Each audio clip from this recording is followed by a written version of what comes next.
A Dutch journalist who acknowledges he has no first-hand knowledge of the slaying of President Kennedy told the House Assassination Committee today what he was told by a man now dead.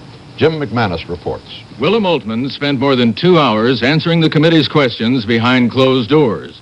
Outside, he repeated his claim that Georege De Mohrenschildt, a one-time friend of Lee Harvey Oswald, was part of a conspiracy to murder President John F. Kennedy. Mr. De Mohrenschildt told me in Dallas on the 23rd of February this year that Oswald acted at his instructions and that they discussed the Kennedy assassination from A to Z, and that he knew that Kennedy was going to kill Oswald was going to kill President Kennedy sooner or later.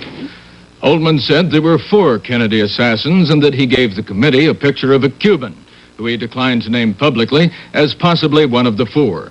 Oltmans said that in their talk last month, De Mohrenschildt also mentioned an anti-Castro American named Loren Hall and a Dallas oil man named Lester Logue. Loren Hall was offered in the office of Lester Logue with 5 or 6 other people present $50,000 to take part in the assassination of President Kennedy. Subcommittee Chairman Richardson Pryor would not say if he believes Oltmans is telling the truth. Mr. Oltmans was very specific on some things where you can be corroborated, and on some other areas he was less specific. We'll just want to work with his testimony on a background basis.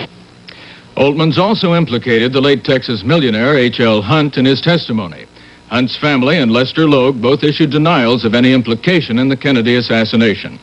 In 1968, Williem Oltmans interviewed De Mohrenschildt, asking him if Texas oil money financed the Kennedy assassination. Some pathological oil millionaires in Dallas had financed the assassination of President Kennedy. Do you think that's possible? No, absolutely not. There might have been some oil men who disliked Kennedy here, but they are not, they're just businessmen, and they certainly are not involved in any assassination. De Mohrenschildt said, quote, Oswald was a lunatic who killed the president. Oltmans says today that De Mohrenschildt simply changed his story. De Mohrenschildt's attorney told correspondent Eric Engberg that he was present in Dallas when Oltmans talked with his client.